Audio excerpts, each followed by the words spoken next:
don't go back in the box. The box is just so it kept it straight.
We only have 12 chairs,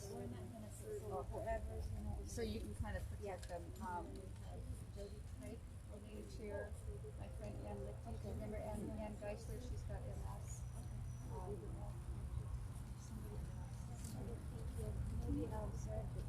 Oh, that's a good chair. With that. Yeah. No. Just our program.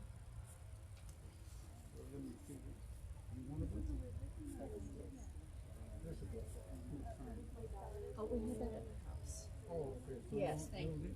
No, because they'll be coming to the house. Okay.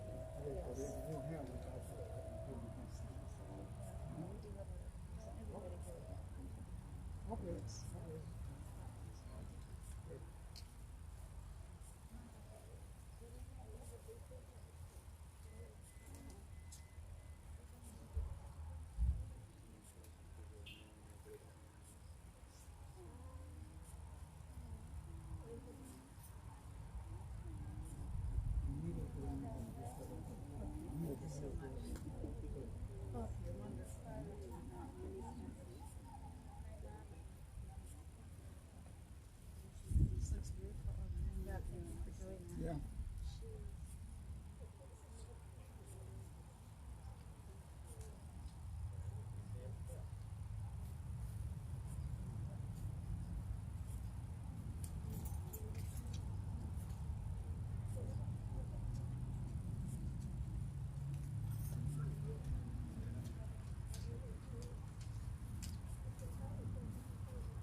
first she said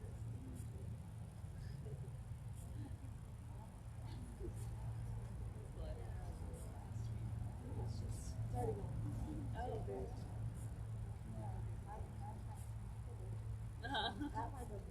Yeah.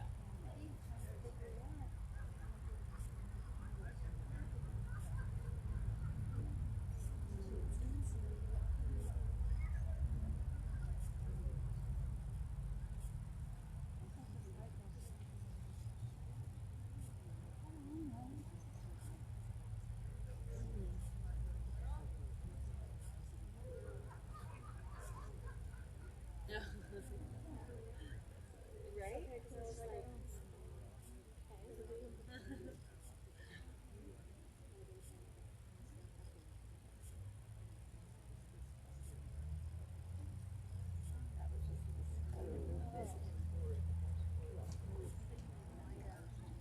that's hilarious. We're gonna find it again. Yeah.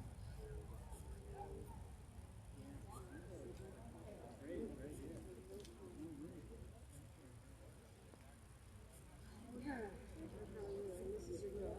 Oh, yeah.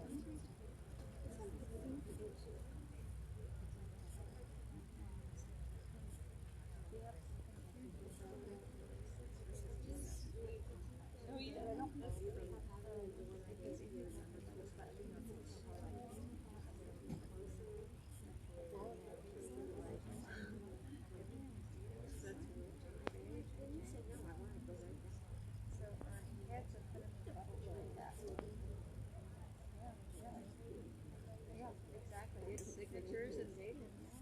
So they picked it out, and if that was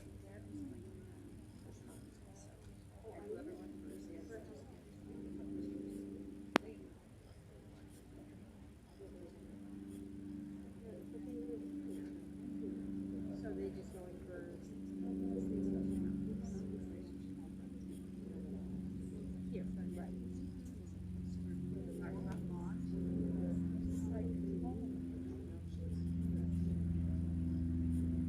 How about you? Are you going to go to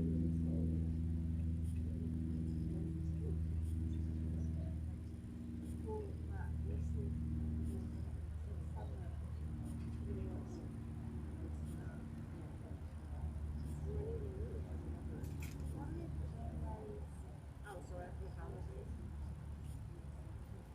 hopefully travel all year. isn't it? Yeah. She literally was home.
Hey Sam.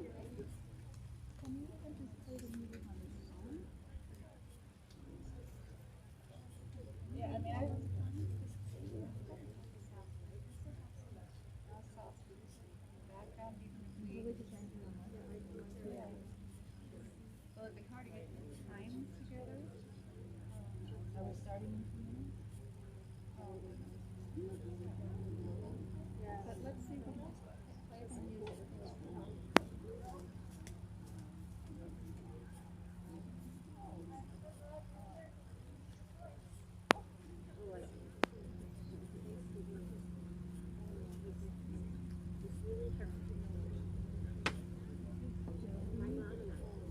This is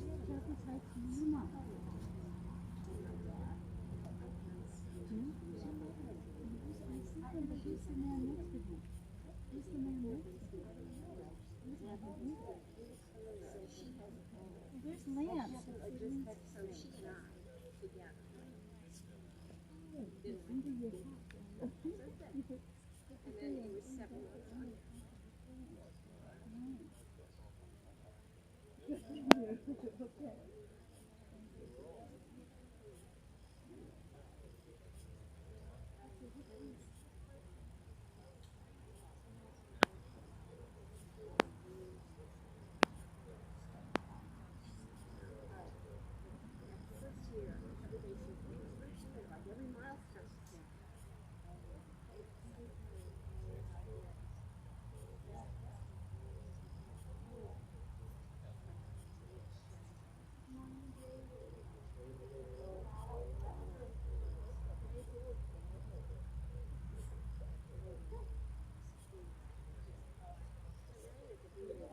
Lance?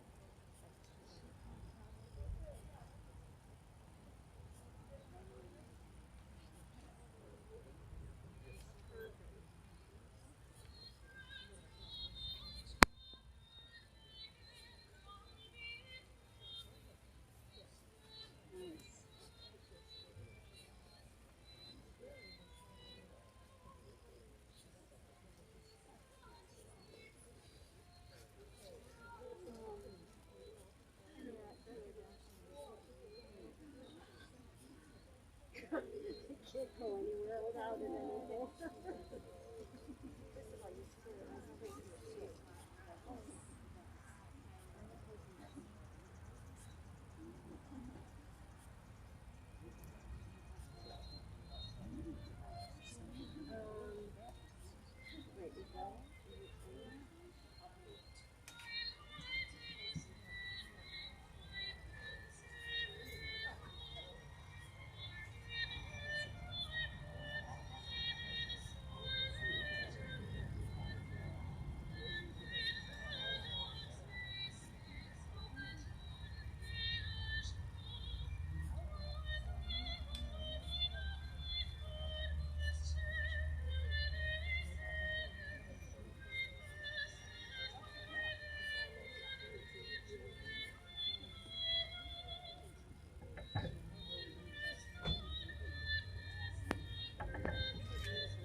How you doing? So she was. It's okay, you can talk. We're here. So my sister is watching this, and she was wondering, is it possible to? Will it always show just here, or is it possible to go like that? I can pan around. Okay, great. Thanks. Okay, I'll tell her.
No, that's perfect. Yes.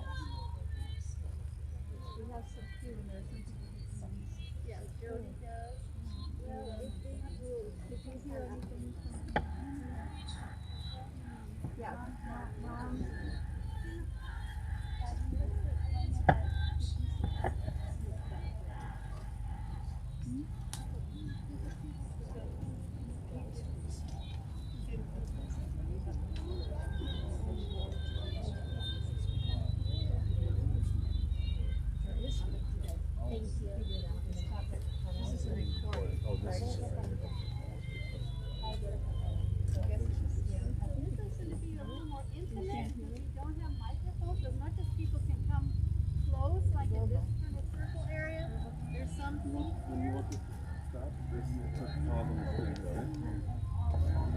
Or do you want me to turn it off now?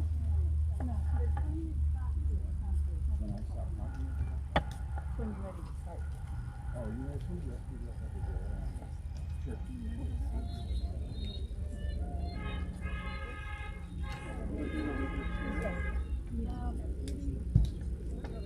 Out of the sun would be better. Yeah.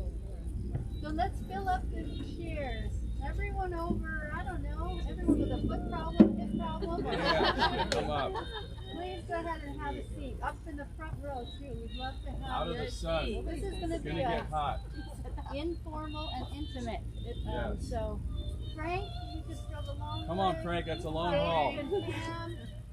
Yeah, Maureen, come up Dave. and sit down. Jean's parents, you know. They're right here. Okay, good. Thank you. All right.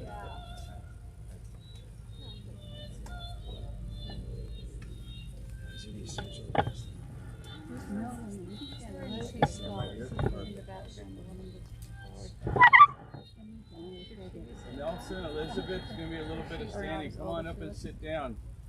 Come on up from the back and sit down. Come on up.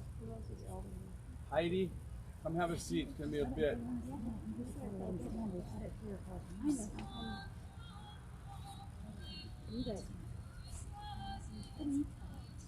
Yes. And your husband. Thank you, yeah. It feels good to have you be closer. Thank you, Annie. You're welcome.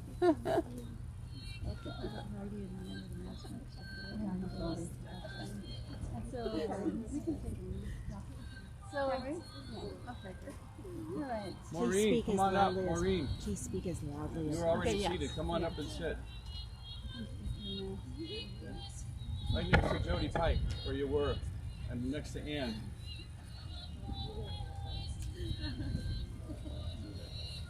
There you go.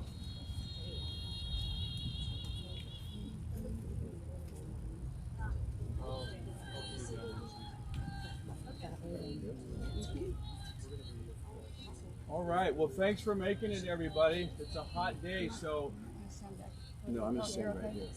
Feel free to gather shade wherever you see it or need it, and it's going to be a little bit tough to get through some of this. I was a bit closer to my mom than I was my dad, just like that.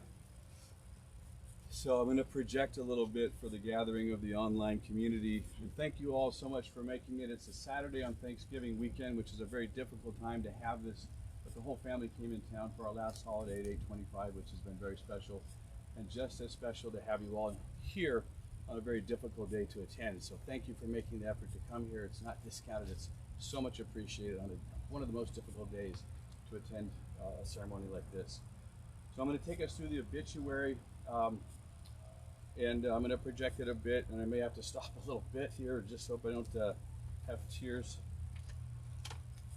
Joyce Evelyn Jelliffe was a little sister, a high school cheerleader, a registered nurse, devoted wife, beloved mother, and so much fun, to put it mildly.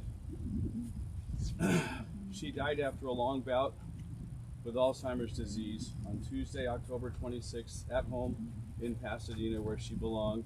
Been there since 1968 after 6 years on Glen Summer Road. With her loving family and caregivers by her side, she was 92 years old. Naturally enthusiastic, Joyce ventured far beyond her childhood town in pursuit of an independent career during an era when very few women did so, and though she delighted in traveling the world with her husband, she was also unmatched in creating a warm and welcoming home full of the happy chaos of pets, neighbors, music, potlucks, overnights, craziness, so much fun. In a neighborhood, as Lance Ito knows, is one of the best neighbors you could ever ask for. The stories are incredible what he does to help his neighbors. Helping Amy climb in the window when she's broken out. It's just unbelievable stuff. I'm going to vary from the obituary a little bit, but we appreciate you so much. What a neighbor. But back then, before things changed, there was 4 kids literally to every single house, maybe minus 2, no more than 3. Every house, 4 kids. And I had no brothers, so all of a sudden, bingo, I was loaded with right across the street. So the sound of the screen door opening and closing throughout the course of any given day tapped like the heartbeat of a wonderfully normal household. Born on July 23rd, 1929 in Northampton, Massachusetts, to Harry and Olive Miller, Joyce had 2 brothers, Hap and Bob. Bob lived here in Pasadena for 40 years, Glen Summer Road, up the road, and then Holliston. Their father was kind and quiet, their mother quite strict. The siblings spent their childhood among 11 same-aged cousins who lived within walking distance of each other on Hubbard and Marshall Streets and later on Pomeroy Terrace. And they had a lot of fun. They walked to school together twice each day, her closest cousin Nanette specifies, because kids went home for lunch back then, and the county fairgrounds were literally in their backyard. So they all savored forays out to Grandma Nellie's house at Lake Damon, where raucous play and farm animals were enjoyed with abandon. Joyce honored those life-giving connections by giving their family names as middle names to some of her kids: Susan Miller, Elizabeth Hitchcock, and Peter Stewart, and Amy after her father's side, Amy Ward. After graduating high school in 1946, Joyce wanted to become a nurse immediately, but her otherwise mild father, who regularly retreated into books and smoked his pipe for sanctuary, uncharacteristically insisted that she first get a well-rounded 4-year higher education in the liberal arts. She obeyed, but headed far south to the College of William and Mary, where she completed her degree in 1950. Photos from that period capture a spirited young woman with long, shiny black hair and bright red lipstick.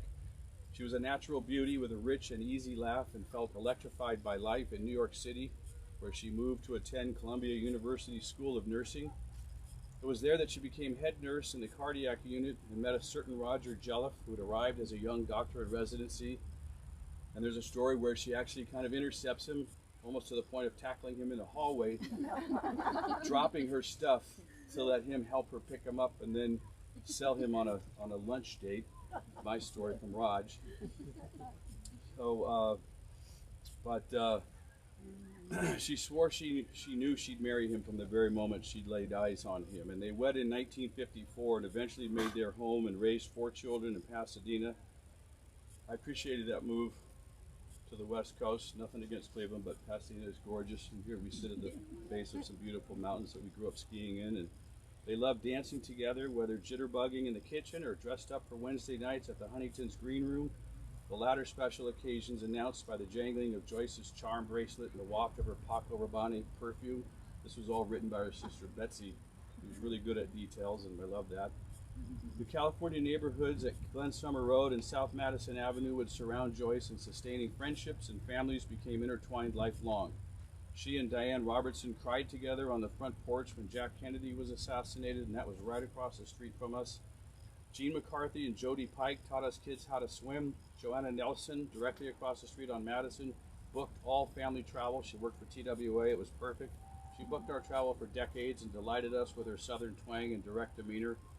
Their kids remember Joyce for the unspoken open-door policy at 825 South Madison and for filling the station wagon with them to drive to Santa Monica and Huntington and Newport beaches for beach days, munching on corn dogs and sipping lemonade with big lemon halves floating in massive paper cups. She made whole weeks of beach days happen on the Hollywood grounds of Carpinteria's campsite, where we pitched our Army Plus canvas tent that was the size of a house and were allowed to range barefoot wonderfully free, returning at night to sing around the campfire. Memories of those truly days are indelible despite the darker years that followed, punctuated by marital separation. Joyce courageously took up work as a substitute teacher in LA County Schools, East Side, dispatched at dawn to navigate city streets to a different address every day before there were cell phones to guide the way. To her husband, she remained utterly loyal, wedded to a complicated man to whom she pledged and lived undying love and allegiance. To her credit, she carved out a second career when they reunited, surrounded in the bustling beauty of Jacob Mar's Florist, where her colleagues aptly nicknamed her Jolly. Joyce brought that same celebratory spirit to her involvement with our cousins, the weddings of her children and the lives of her 5 grandchildren who are here today. Lindsay, Daniel from Susan, Sam and Emily from Amy, and Ren from Betsy.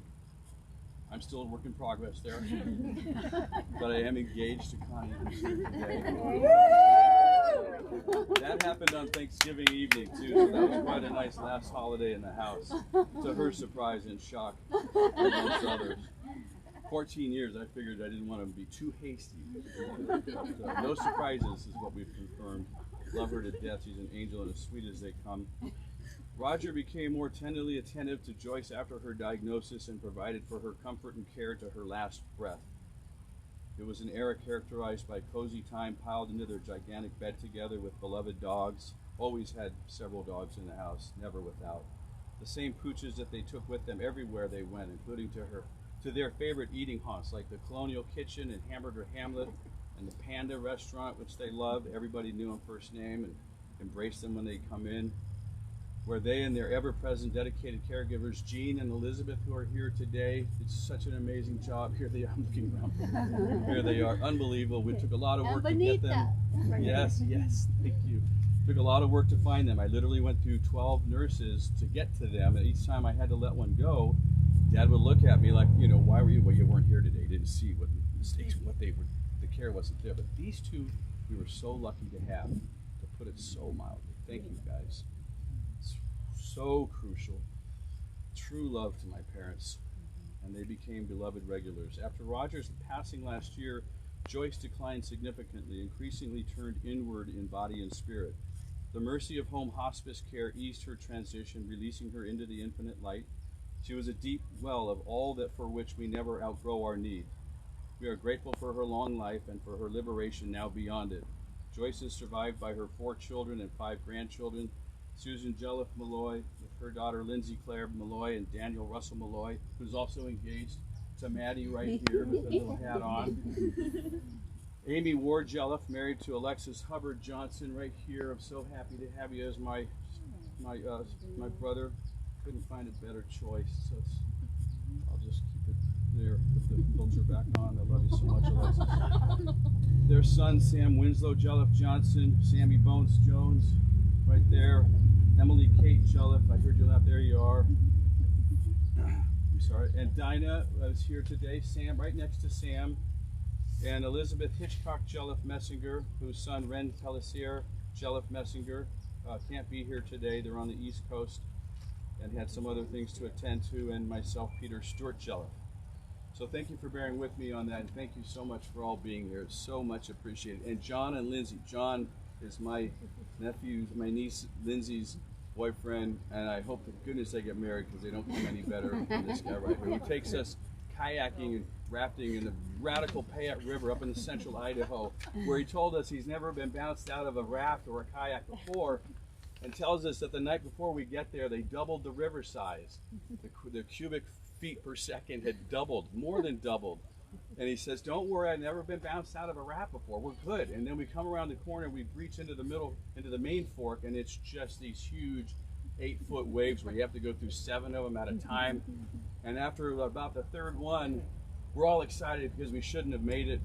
And we turn around and the raft starts going sideways. We're like, well, John, what's going on? What's going on? Oh, where's John? Where's John? Oh my God, we're spinning down 360. We're looking and we can't see him anywhere in the river. And he pops out of the wave chain, right? And his buddy Matt says, "Where are you? What are you doing?" Like, I'm under the wave train. You turned the thing. And we caught him. And I said, "Hey, let's just pull over in that cove right there because that was incredible. We're going to see some yard sales coming."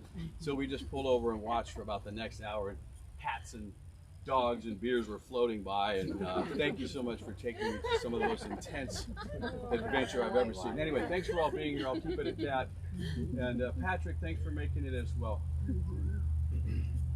I'm Amy Jelliffe, and I'm going to read a psalm that our mother introduced us to when we were young, the Psalm 23, and we had a copy of it in our bathroom that we read every day, so it's a sort of part of our cells. And so it's in the program if you want to read it along with me. It's the Psalm 23. The Lord is my shepherd, I shall not want. He makes me lie down in green pastures. He leads me beside the still waters. He restores my soul. He leads me in the path of righteousness for his name's sake. Yea, though I walk through the valley of the shadow of death, I will fear no evil, for love is with me. The rod and the staff both comfort me. You prepare a table for me in the presence of my enemies. You anoint my head with oil. My cup runneth over. Surely goodness and mercy shall follow me all the days of my life, and I shall dwell in the house of the Lord forever. Amen. Amen. So today we're going to share not only this wonderful prayer that Mom opened to us and definitely have helped us during difficult times, but also we're going to share some of her songs. And she shared songs with us since we were children that she continued to sing with us as adults. So these are informally done, and we just hope you enjoy them. All the words are here, so you can join in and sing with us. Daniel's going to play the guitar, and we'll all sing along. The first one is Down in the Valley, right after the Psalm 23. And we'll do... I think it's Tell Me Why. It's Tell Me Why. Tell Me Why. The first one is Tell Me Why.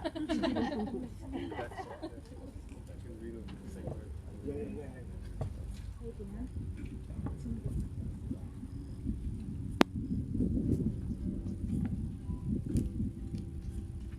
Tell me why the stars do shine.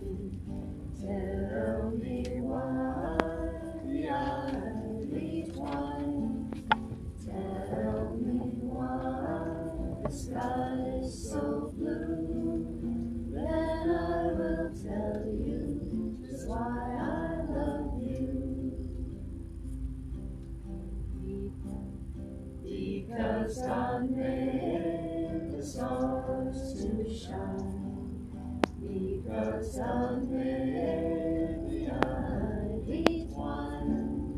Because God made the sky so blue. Because God made you, that's why I love you.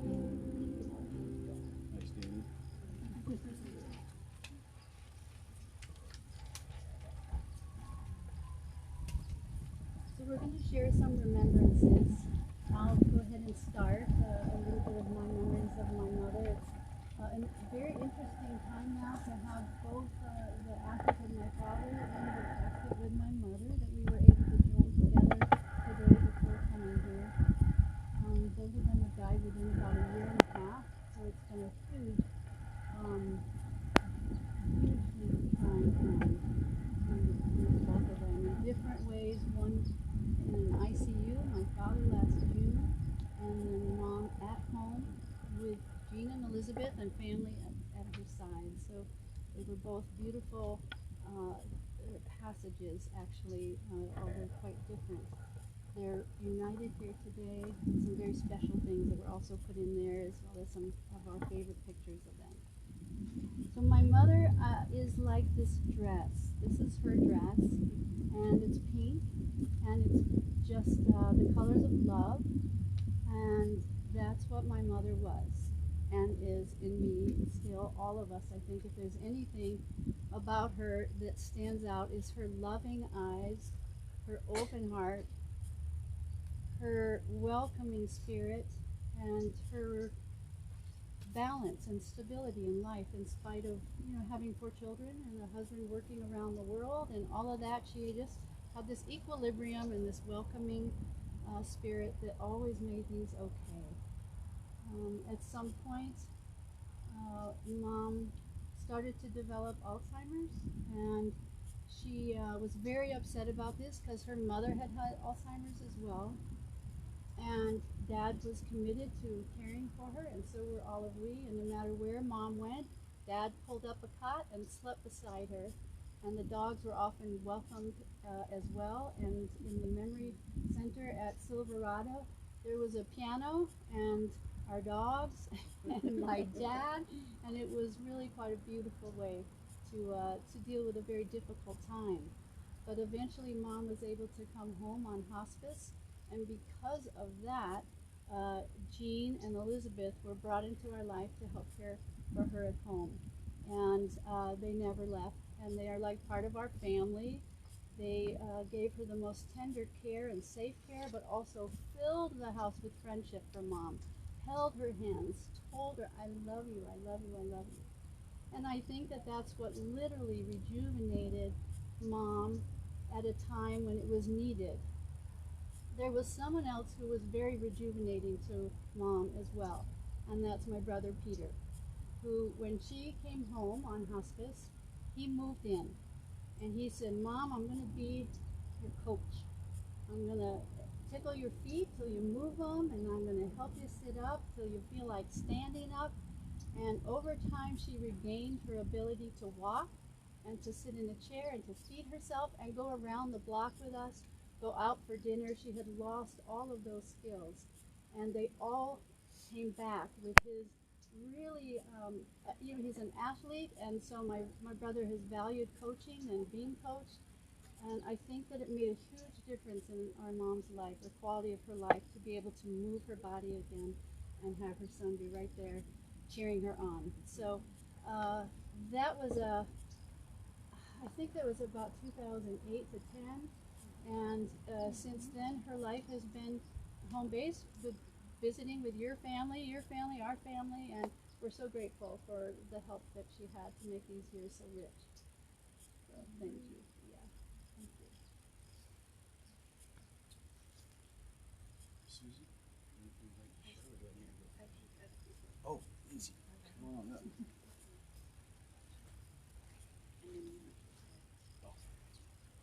Thank you. Just want to echo what my family said. Thanking you all for coming here today and helping us remember my grandma. As I was thinking about what I wanted to say here today, it was acute. I was acutely aware of the fact that I don't have as many memories with my grandma as I wish I did or wish I could have, because of the last 20 years that she had with Alzheimer's disease. But the one thing that I kept remembering and that she kept through that whole time was definitely her laugh. She always laughed throughout everything that she faced, and I remember times of eating popsicles in the kitchen and laughing around that. We went bowling once, and Emily landed straight. I don't even know how she didn't end up in the hospital for how fast she hit her back, but Grandma thought that was hilarious. Laughing. We were remembering she always had little mints in her purse. She always had little foil wrapper, little lifesaver mints that she always would sneak to us. And yeah, we always loved getting to come and visit and sing songs with them.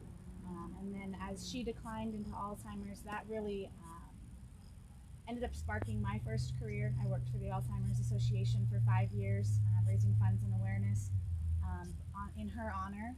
And I think that has helped make a difference in a lot of people's lives. And so for her to have been the catalyst for that is really important, and something that lives on, as so many of her memories do, as we've been going through the house and finding so many tablecloths and paper napkins and all the things. You could tell she loved to entertain and be around people and make people's lives happier.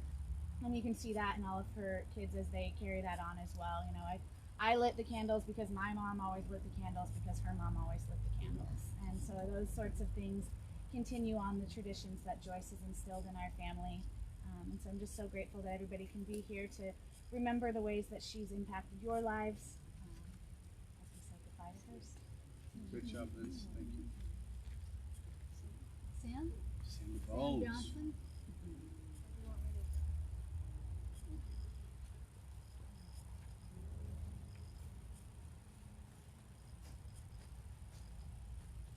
Sam.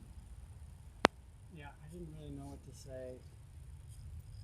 Even as the firstborn grandchild, my memory isn't even all that great right now. And this whole thing comes back to memory. And like Lynn says, it's micro moments, arthritic fingers, mints, smells, feelings, but I don't really have much. I think it's just while you have memory, use it. We kind of keep each other alive with our memory. So she didn't need it. As long as we had it, she's there. So I think it's more just that. Appreciate it. And keep each other alive with our memory. And yeah, while you have it, enjoy this. Live it full. Thanks, buddy.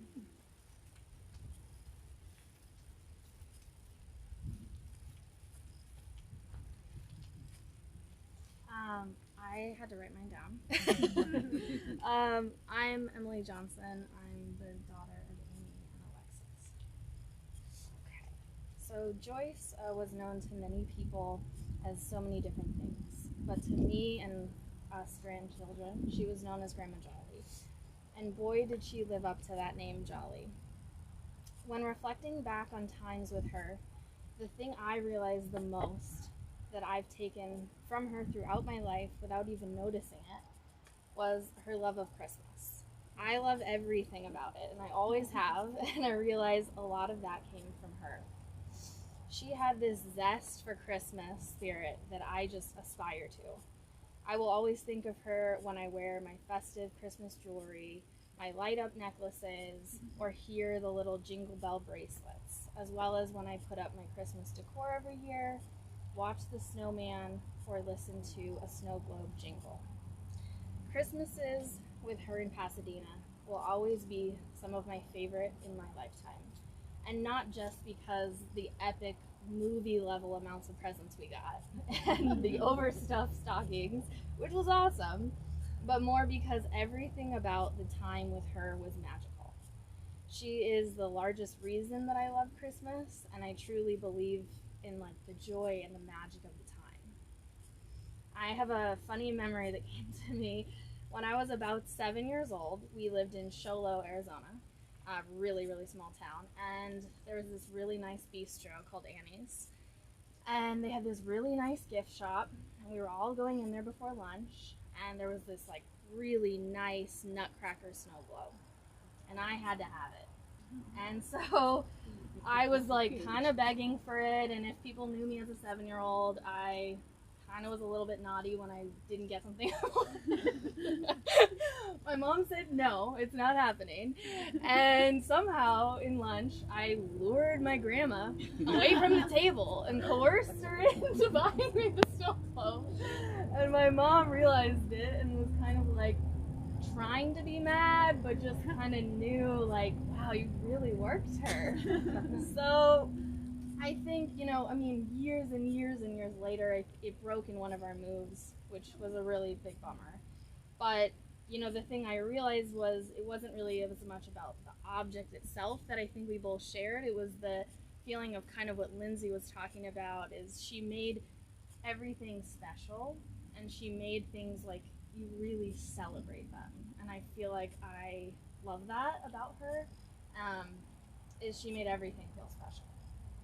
And then some additional things that I just wanted to add. I hear recently that she hated her middle name, Evelyn, which surprised me because I loved it, and I chose it as my name playing house like 8 out of 10 times as a child. And just like Lindsay noted the mints, I noted the extra green gum. Anytime I smell it, I think of her. She always had a pack around when I was around her. Her fashion always reminded me of Jackie Kennedy.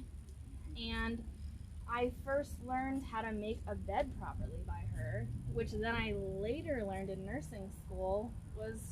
She learned it in nursing school. She never got to know that I became a nurse like her, because she didn't have her memory at that time, but I definitely had her in my spirit kind of when I was doing my pinning ceremony and when I was doing my clinicals, and anytime I see pictures of her as a nurse, I definitely have always had that feeling of her with me.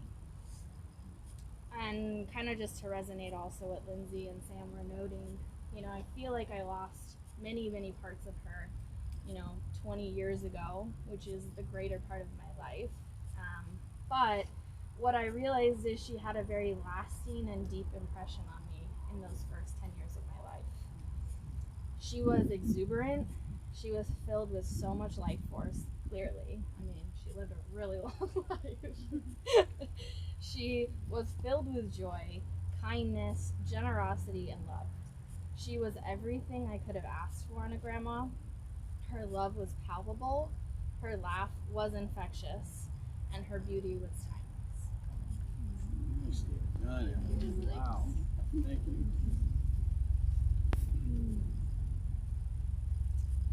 Alexis, you want to come up? Sure.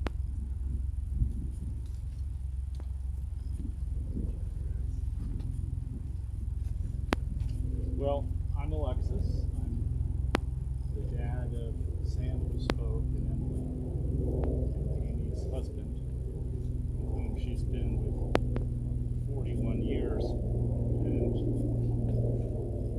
that's what gets me to Joyce, is that when I first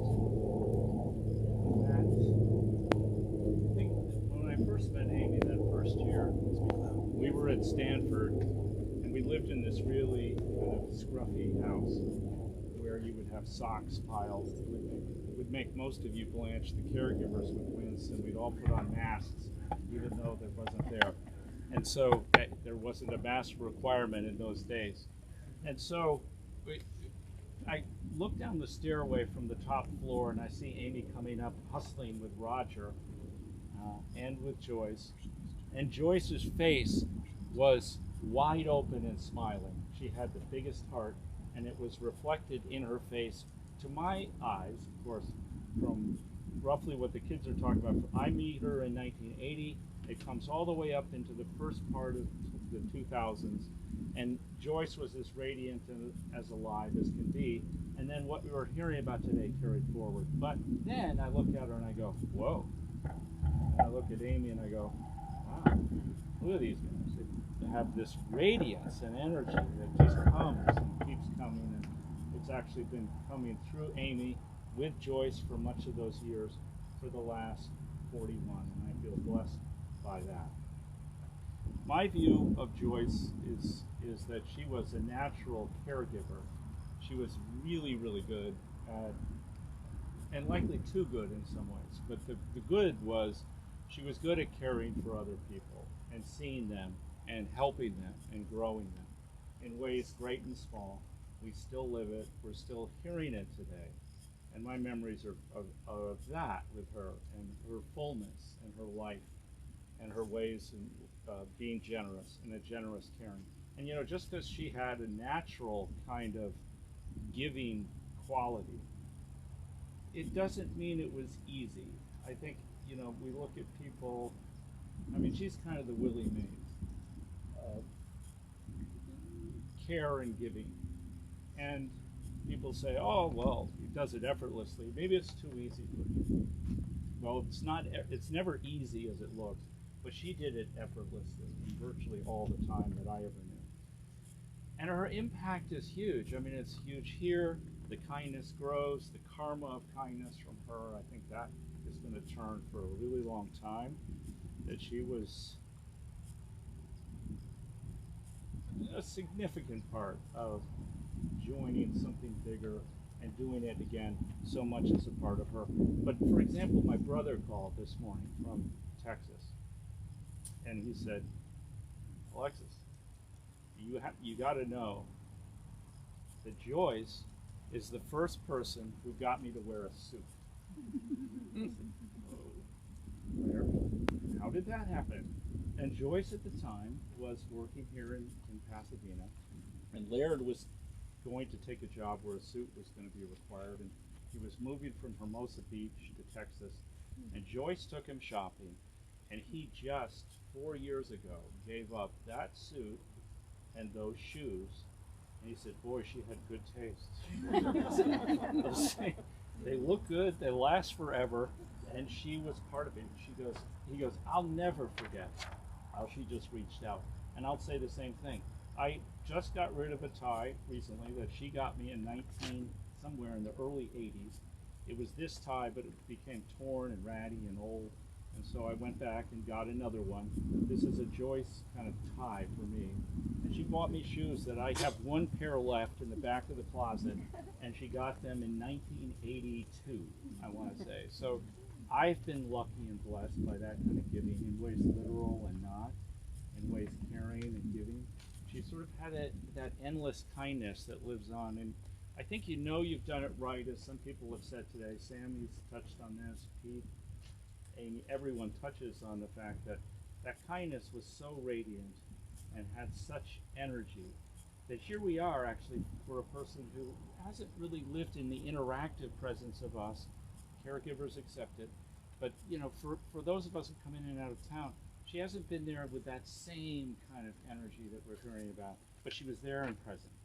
And the thing is, that lives with her, and then as we've heard, lives in all of us. And it's really interesting to be able to say these things about someone who hasn't really been able to say them for herself for a really long time.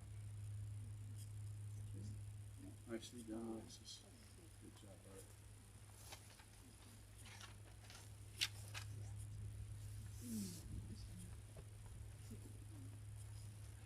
Elizabeth, did you know? Is there anyone else who would like to share a memory or say something? I'll say just a couple of things more real briefly. Did somebody else want to say I think, Jean, did you want to or not? No, okay. Okay. You want to, but you're not going to. I want to like Right. It's not easy. Yeah. You were so close, both you and Elizabeth, so close to her. It was incredible. But just real quickly, you know, she was just a blast, always a huge smile on her face, loved to have fun, and wanted to make sure that the energy was appropriately fun, regardless of the event. And so Roy Reeves, Robbie Waller, Brett Nelson, Jeff D. Champlain, they all live within a block or two of us in the Madison Heights area. Roy can't be here today, but you know, I went to school with these guys all the way through USC, all the way from, you know, 3rd grade, 2nd grade, all the way through, all the way up through college, and still very, very close. And so he couldn't make it, but he said one of the things that he knew, told him early on about how fun Joyce was in 6th grade. He rode his bike over from his house on South Oakland, and he got to the house, and very quickly when he came in, you know, we're talking, whatever, getting situated, and Joyce said, okay, we've got a fun test that everybody's been doing really well on, so we want to see how well you do. And it's kind of a coordination test, so see how you can do. Pete, put your hand out. So I put my hand out like this, and Roy's facing me, and she asked him to put the head back like this, eyes closed, and put one foot just off the ground. And then he was supposed to go like this on either no more than a foot wide, and to go like this and not touch my hand. You can't touch the hand. And if you do this, you know, you'll be the first one to have done it for 10 minutes straight. So see how you can do. So we sat there, and he starts going like this with his head back, and he's telling him, okay, switch your foot. Okay, good, good. And he's doing this, and he finally just keeps both feet on the ground, but he's still going. He's thinking, okay, I'm pretty sure I got a cracker, but where's this going? Do I get a toaster oven? What's at the end of this thing? And then he finally said, there's no one in the room. He's in the living room and just cracking up. If I had a cell phone, we would have filmed it, but she was like that. Practical jokes were abundant, and that's where I got my knack for practical jokes. She was also very tough. So she was on Arroyo, I think maybe right about Trader Joe's, but there used to be a car wash across the street, and somewhere therein there was a mailbox, and it was, I think, convenient. So she was dropping something in the mailbox, got out of her car, parked, left the keys in the car, and then dropped her stuff. And by this time, somebody had jumped in the car. Big gangster jumped in the car, and he's ready to steal it. And she jumps right in front of the hood, literally going to stop this guy. Little woman, you know, doing this and stopping him. And he's like, would you get out of the way? What do you think you're doing? And he winds up having to back up to go around her and stole the car. She also left the keys in the door once at Jacob Mars, had another car stolen. But she was tough as nails. You never mess with Joyce. And speaking of Willie Mays, her cousin, who was like a brother to her, just 2 or 3 doors over, they all lived, 11 of them, you know, within a block of each other. And he led the National League in earned run average 3 times. He was the first pitcher to win 100 games and save 100 games. He also played with Willie Mays. He was on the New York Giants in '58 when they moved to San Francisco. He was dominant at the time. and wound up becoming the most valuable player of the Baltimore Orioles in 1966 when they swept my Dodgers here in Chavez Ravine. Sandy Koufax bummed out and retired at the tender age of 29 after that fourth game, but that's what told me that I've got something in there that I should pursue. And so baseball, football, basketball, lacrosse, track, I was in all of it. And the reason I bring all this up is that she never missed an event. My dad was too busy at work, and I could always hear him from the dining room, both of them in the kitchen. She'd be like, Roger, you're going to make this game, and you have to make this game, and you're going to be there. You go to this. And he'd be like, okay, you just let me write this down. But she never missed a game. And she just was the most devoted mom, no matter what it was. And let's see,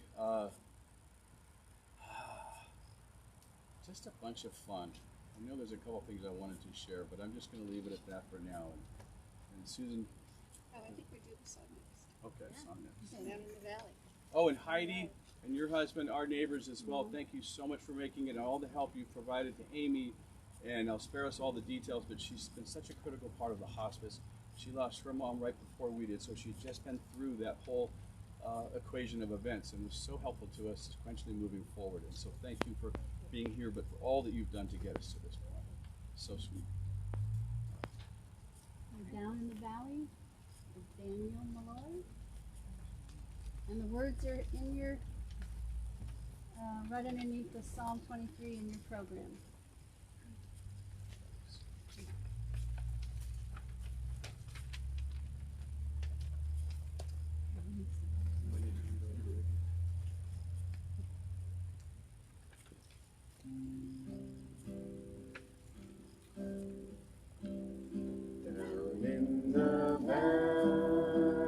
Please sing along.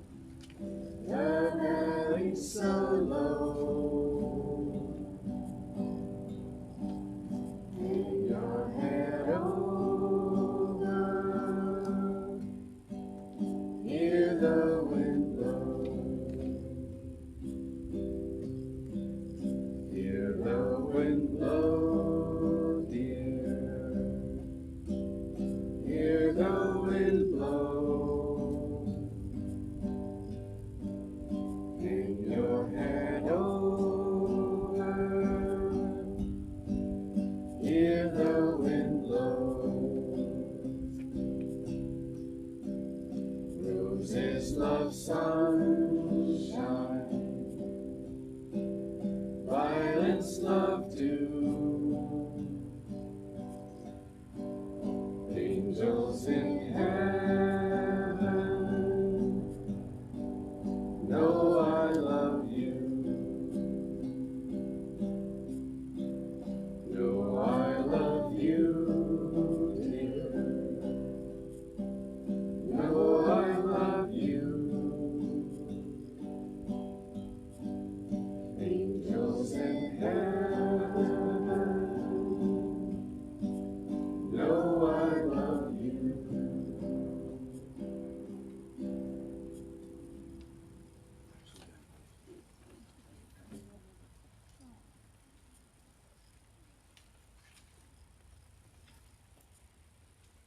My mom was the calm and the joy and the love, with that beautiful smile and soft sparkling eyes. She built in all of us a very solid foundation. She was the core of us. And I believe that part of that came from some very simple words that she hung on our bathroom wall. We know them by heart. They are a part of us. Because of her, it's on the back of your program. Be your own best friend and make cherished dreams come true. Meet the challenge each day brings, proudly with a heart that sings. Don't be overwhelmed by things, but just live up to you. And she did, and our home was full of joy. She was the magic, the snowflakes and snow angels and fireflies in Cleveland. She showed us the beauty, the melodies, and the love of the world that surrounds us. So many memories. She had a deep soul and spirituality that came from within her. Though we treasured so much all of our days at Church of the Angels, and we hold our friend Father Cave, the Reverend Jeffrey Cave, dear in our hearts for all he shared with us, taught us. Indeed, to the extent that I asked him to travel across the country to officiate at my wedding, as well as last year, to guide us through our incredible memorial for our father, Roger. I will never forget when my mom told me, when I asked her why we didn't go to church more. She said, "I don't need to go into a church to be with God. He is always with me, beside me, inside of me, and I talk with him all the time." I remember growing up with her on Glen Summer Road. She would come to put us to bed and sing, "Good night, ladies, good night, ladies, good night, ladies, it's time to go to bed." And before she tucked us in, she would kneel with us beside our bed and would say out loud with us the Lord's Prayer. "Our Father, who art in heaven, hallowed be thy name. Thy kingdom come, thy will be done, on earth as it is in heaven. Give us this day our daily bread, and forgive us our trespasses, as we forgive those who trespass against us. And lead us not into temptation, but deliver us from evil. For thine is the kingdom, and the power, and the glory, forever and ever. Amen." I love you, Mom. Rest in peace. You will rest in our hearts forever. Thank you all for coming.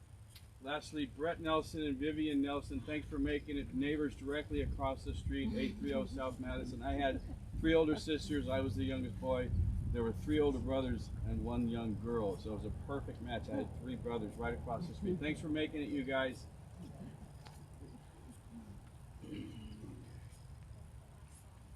Last song. Ooh, you got it. This is a playful song, another playful song that our father and mother like to sing to us. It's at the bottom of the inside. Yeah, it's at the bottom, underneath the psalm again.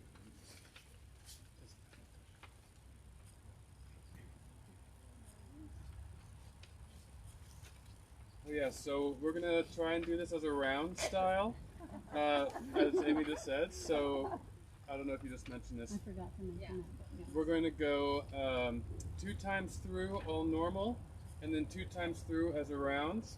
If you're singing along, feel free to do whatever feels right. If you're not singing along, enjoy it. So which house is going to do the round? There's the family will do the round. Okay. Yeah. And We'll then start. we're gonna echo. You all can echo. Okay. Yeah. I will be singing not the round, so if you are singing along and are confused by what that means, you can just try to follow along with me. Okay.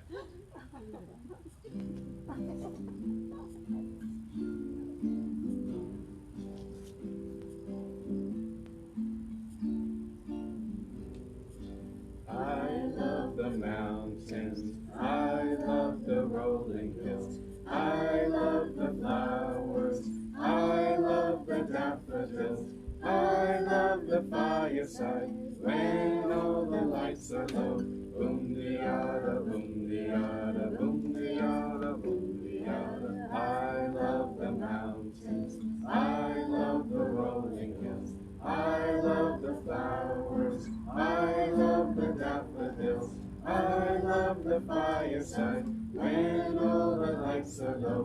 Boom de yada, boom de yada, boom de yada, boom de yada. I love the mountains, I love the rolling hills, I love the flowers, I love the daffodils, I love the fireside when all the lights are low. Boom de yada, boom de yada, boom de yada, boom de yada. I love the mountains, I love the rolling hills, I love the flowers, I love the daffodils, I love the fireside when all the lights are low. Boom de yada, boom de yada.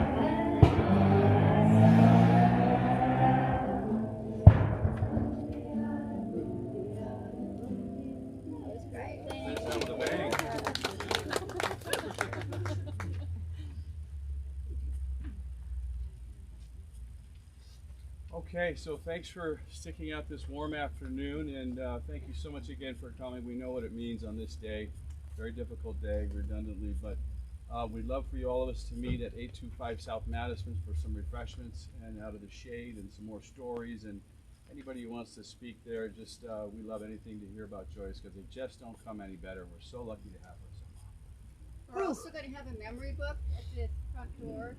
We ask that if you have a memory you can write in, that would be great. Please write down your full names, your address, your email address, your phone numbers, so that we can keep in touch with all of you. Yes. And if you do have a memory to share, please write it down. We would love to have that. See you soon. Thank you for coming and sitting under the oak tree. Yeah, thanks for coming, everybody. Very much appreciated. And all the grandchildren and siblings, you can each take a flower and